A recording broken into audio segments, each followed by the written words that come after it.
This video is designed to explain how to deal with traffic light controlled crossroads.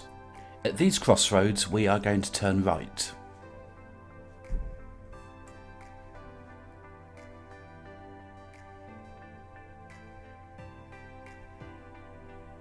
When the lights turn green, you must move forwards into the small square box in front of you.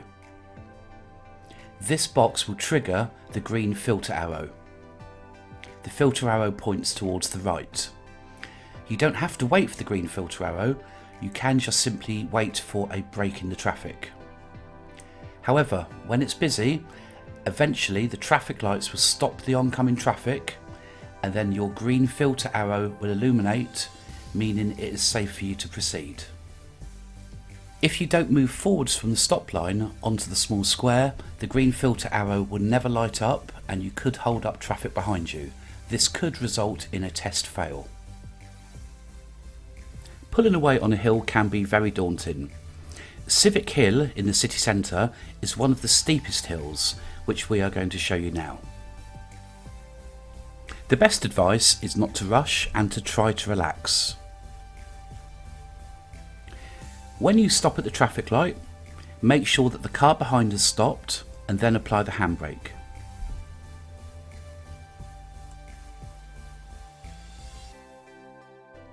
Make sure your right foot is over the gas pedal and keep your left hand on the handbrake so that you're ready. When the lights turn to red and amber, find your biting point and then check both of your door mirrors for safety. Release the handbrake and then slowly raise the clutch 1 mm at a time. Don't rush the car, allow the car to move. You can also add a little bit of gas to provide the car with a little bit more energy. When you approach the crossroads by the van garage, which takes you to Romsey Road and towards the test centre, you need to signal early to cover the lane changes. This is where you would signal right to cover the first lane change, leaving your signal on for the second lane change, which takes you into the lane for turning right. You must signal early before the lane changes to alert other road users.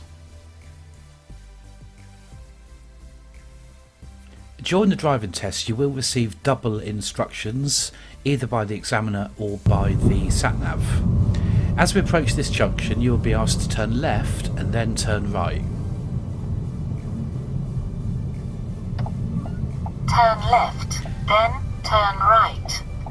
You will notice that we signalled after the turn-in on the left, which preceded the traffic lights. When the traffic lights go green, we need to turn left but immediately get into the right hand lane. Once we're in the right hand lane we then need to signal right. You need to make sure that you don't drift into the left hand lane. After you've turned left you will face a second set of traffic lights. You will notice that the stop line comes up fairly quickly. Once you've gone beyond the stop line, you do not need to stop, even if the traffic lights facing you turn to amber. Turn right, then bear left. Notice that the sat-nav said bear left.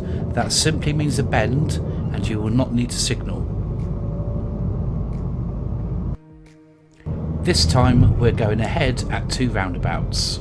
After 100 yards, go left on the roundabout, first exit.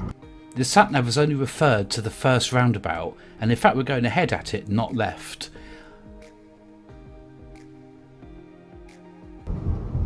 Go left on the roundabout, first exit. Once you exit this roundabout, you need to get straight into position for the second roundabout. Cross the roundabout, second exit.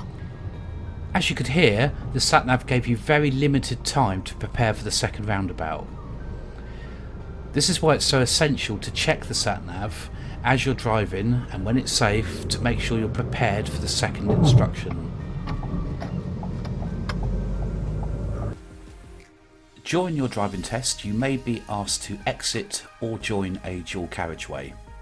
Remember, when you exit a dual carriageway you need to signal early because you're going considerably faster than normal, and do not slow down until you're in the slip road, otherwise you will hold up traffic behind you.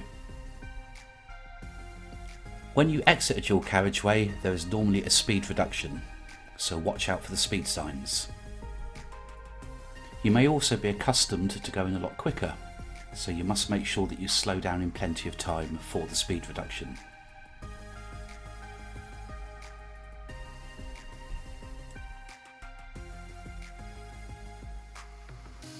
This time we are going to re-enter the dual carriageway. When you approach the slip road, you may need a lower gear to give you more power. This turn-in is quite tight, so we are going to use second gear. Once you enter the slip road, you will need to accelerate to match the speed of the traffic on the dual carriageway. Signalling right to alert them that you're entering, and you should merge with the traffic. You should not force vehicles to slow down for you. You need to match their speed. If you are turning right at traffic light controlled crossroads, you do not have to wait for the green right arrow. You must emerge into the centre of the crossroads and wait for a break in the oncoming traffic. Make sure you do not drive too far forward, as oncoming traffic may wish to turn in front of you. The green filter arrow should be treated as a bonus and usually means oncoming traffic has been stopped.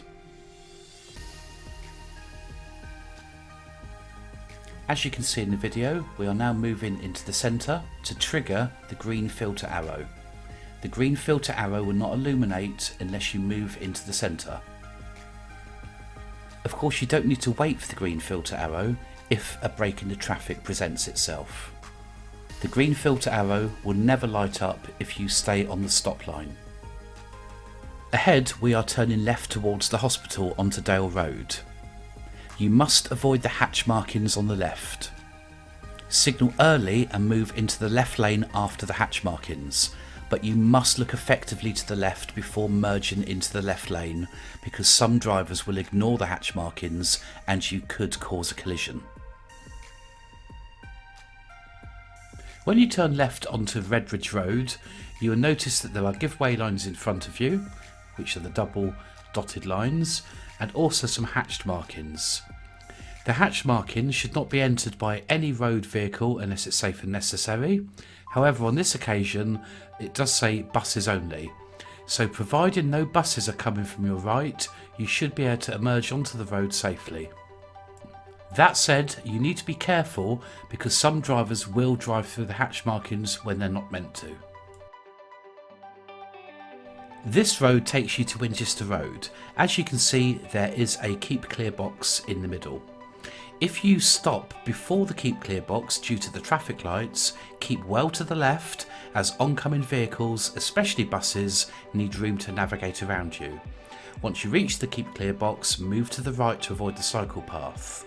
If you're turning left at the lights and you're before the keep clear box, don't signal left until you've moved out, otherwise the vehicles behind you may think that you've parked.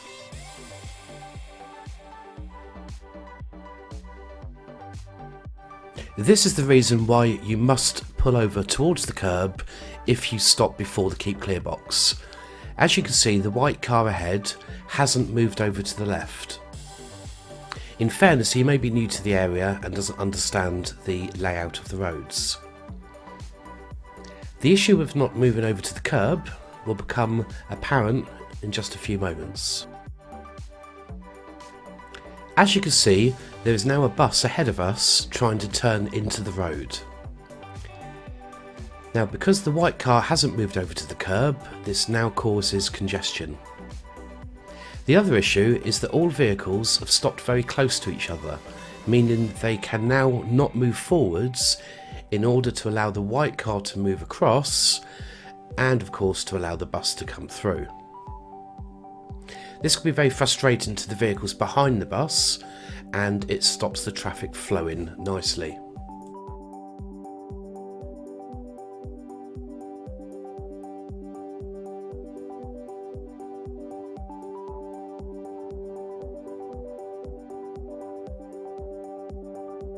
As you can see, we held back there just to allow the bus extra time and space to move through the cars. As we approach the keep clear box, we check our right mirror and start moving across to avoid the cycle path on the left.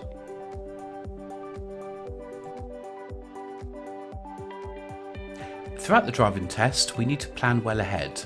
If you're travelling down a dual carriageway and the examiner or sat-nav asks you to follow the road to the right at maybe a roundabout or junction, we need to move over in plenty of time. We always signal for lane changes, but make sure that there's nobody in the overtaking lane before you move across, because if you signal and they're alongside you, they may slow down or flash to let you in, and that is seen as begging, and we don't want to affect any other road users during the driving test. This video explains how to approach Millbrook roundabout from Redbridge Road when you intend to go towards Millbrook Park or Fareham, which is the Tesco's exit. As you can see, we are in the left-hand lane so that we can go towards Dockgate 20. Usually when you approach a roundabout with the intention of going right, you need the right-hand lane. However, on this occasion we will use the left-hand lane, which would take us either towards Millbrook Park or towards Fareham on the A35. It is very important to use the left lane if you intend to go to Millbrook Park. Millbrook Park is the third exit. As you can see by the road markings, this lane takes us to the A35. Be very careful on Millbrook roundabout as there are a series of traffic lights. It is unusual to be able to go all the way around to Millbrook roundabout without the lights changing. As with all spiral roundabouts, you must stay in your lane. As you can see, when we follow the lane markings, the road will guide us around towards the right. Both this lane and the lane on the right hand side go to the A35. If you plan to turn off at the next exit, it would take you to Millbrook Park. If you'd approach the roundabout in the right hand lane, you would not be able to leave the roundabout. This is why it's very important to approach the left hand lane. This will seem strange because usually we approach roundabouts in the right hand lane when taking a right exit. We're not coming off towards Millbrook Park, but we will be taking the next exit towards Fareham, which is the A35. This takes us towards the Tesco supermarket.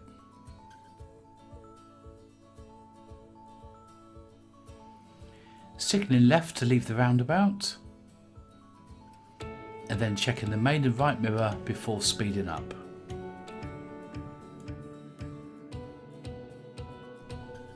This is a short video to explain how to navigate around Millbrook roundabout while approaching from Tesco and heading towards the M271.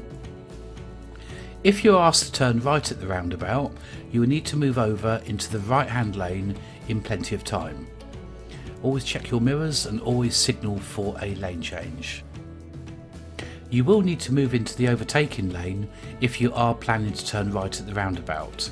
It's important not to move over too early, as you may restrict people that wish to overtake you.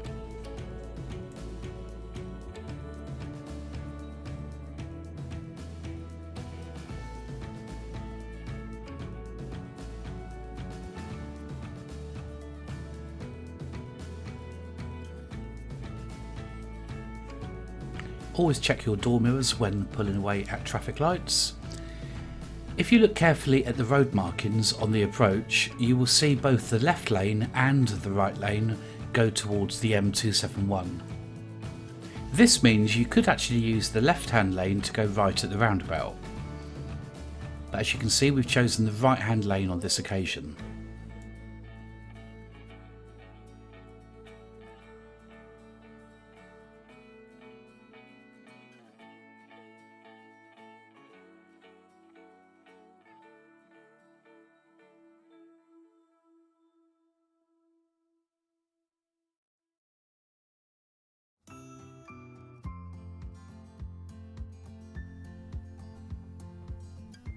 When you enter the roundabout, you will notice that there are lane markings. The important thing on a spiral roundabout is to stay in your lane. As you pay attention to the road markings, also watch out for the traffic lights. It's very unusual to be able to go all the way around Millbrook roundabout without the lights changing. As you exit the roundabout, you will see on your left hand side that the left lane which approached the roundabout originally has followed you round. Therefore, be very careful just ahead because you need to merge with the left hand lane. Take extra care to make sure there's no cars on your left hand side. As you travel onto Redbridge Road, if you are asked to follow the road ahead, you will need the middle lane or the lane on the right hand side. This video explains how to approach Millbrook roundabout from Millbrook or Millbrook Park towards the M271. As you approach the roundabout, as usual, check your main and right mirror and signal right.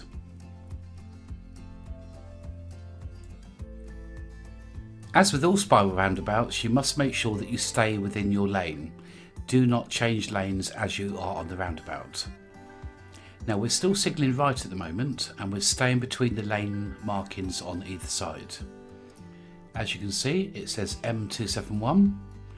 As the lane pulls you towards the left, cancel your signal so that people do not think that you're trying to change into the right hand lane again.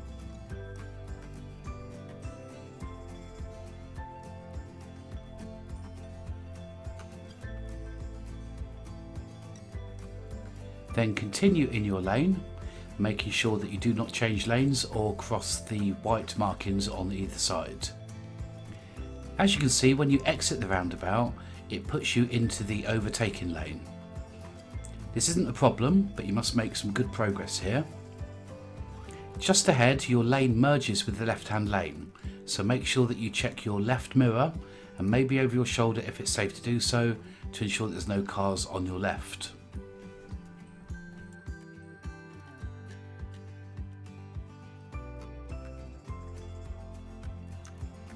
Turning right from Regent's Park Road onto Redbridge Road towards Millbrook should be easy enough, however there's a couple of things that you will need to be aware of.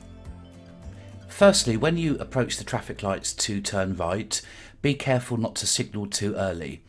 As you will see, there are two turnings on the right hand side before the lights, one is immediately before the lights.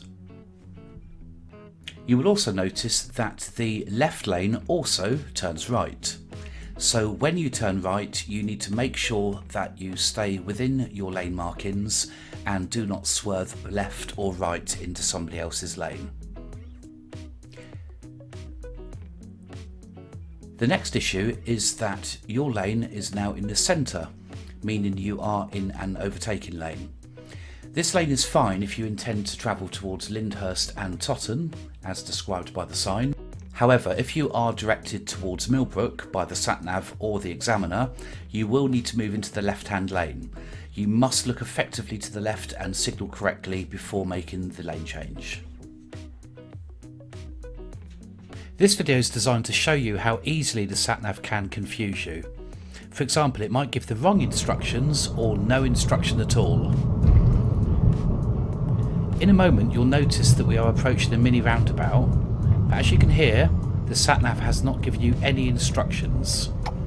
That's why it's so important to look at the screen to help guide you. After 300 yards, cross the roundabout, first exit. The sat-nav's asked you to cross the roundabout first exit, where in fact you're actually going left at the roundabout.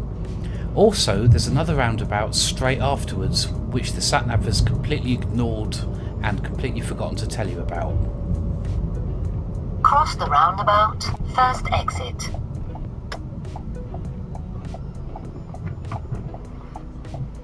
You'll notice it tells you about the second roundabout when it's almost too late to react, which is why it's important to look at the screen.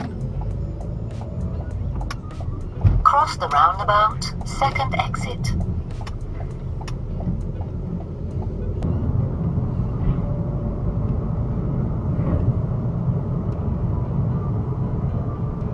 After 200 yards, cross the roundabout, second exit. With 3 lanes on the approach to this roundabout, Cross the roundabout, second exit. you'd be fooled into using the central lane. However, when you look at the road sign, you will see that the second exit isn't ahead, in fact it's a left. This is also confirmed when you look at the sat-nav screen, and again it's a left, meaning that you should approach the left-hand lane. Roundabout, second exit. Cross the roundabout, second exit. This is why it's so important to look at the screen on the sat-nav, and also to pay attention to road signs. If you'd listened to the sat-nav, you would have approached in the central lane, whereas you should always use the left lane for taking a left exit. You'll notice that we're not indicated on the approach because we're not taking the first exit.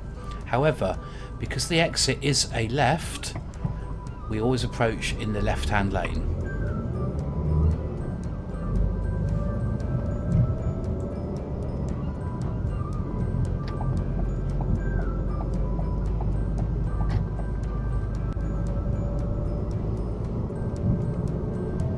Lastly, we're approaching 2 roundabouts, a mini roundabout and a large roundabout.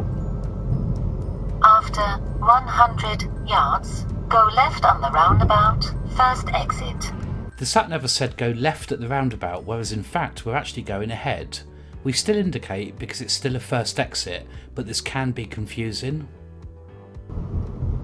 Go left on the roundabout, first exit. You also need to get immediately into position for the second roundabout. Cross the roundabout, second exit. Otherwise, you'd still be in the left-hand lane, and you would end up going in the wrong direction. This is why it's so important to make sure that you look at the screen when it's safe to do so, to ensure that you follow the right path.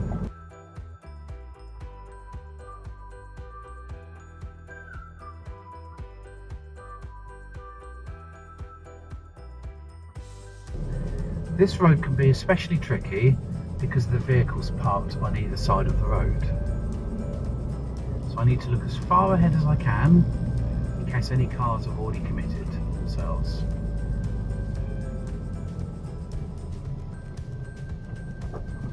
And it looks on this occasion as if that car's waiting for me, so I will continue. I'm going to keep to the left here so that I can see up the road before I commit myself. Look to make sure the road is clear and then check my mirrors before moving out. If any vehicle should approach me, I'd usually pick the first opportunity to move over so that I don't go further up to discover there's no space for me. I'm looking far ahead now because this is the last opportunity to move over. I'm about to approach a double mini roundabout. I'm going to go left at the first roundabout, taking the first exit, and right on the second. As I approach, I'll check my main and left mirror, signalling after the junction, and I'm going to slip into first gear to allow myself more time to see to the right. I'm now going to go right at this roundabout, so mirrors and signal to the right, steering around the roundabout, and then steering back so that I don't go wide. This extra piece of film will demonstrate why it is very important to look well ahead. As you can see, when we enter Olive Road, there is a lorry ahead of us. The video is quite difficult to see because of the sunshine in the distance. You remember that there's a small gap up ahead on the left by the opening of a road for people to move into. At this point we should have held back, anticipating that the lorry would plug the hole, but unfortunately we moved forwards when we should have waited further back up the road. The issue now is that the lorry has filled the gap and the cars following the lorry, including us, have moved forwards. This prevents the vehicles coming towards us to navigate around the lorry, and unfortunately everybody is following each other, as you can see.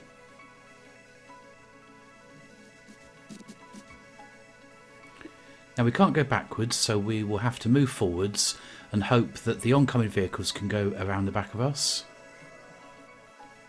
And And we're going to hold back here so we don't hit the rear of the car that's coming towards us, giving him enough time to go around the back of us. We're now moving into the area which we usually use so that we could look ahead to make sure that no cars are coming towards us, and luckily it's clear. So in hindsight, if we had planned earlier and noticed the lorry ahead of us and realised that the lorry would need a lot more room than the cars, we could have held back much further back down the road to allow the traffic to flow more easily. At the end of Prince of Wales Avenue there is a stop sign. At the stop sign you must stop. I strongly advise you to put the handbrake on to confirm to the examiner that you've come to a dead stop. If you don't put the handbrake on, it could be argued that you didn't come to a complete stop. Once you've applied the handbrake, make sure that you're in first gear and then come out slowly. Stop signs are there because the junctions are very dangerous, so you must take extra care. During the driving test, if you are not following the sat-nav, you will be given directions by the driving examiner. He will usually tell you in plenty of time where to turn.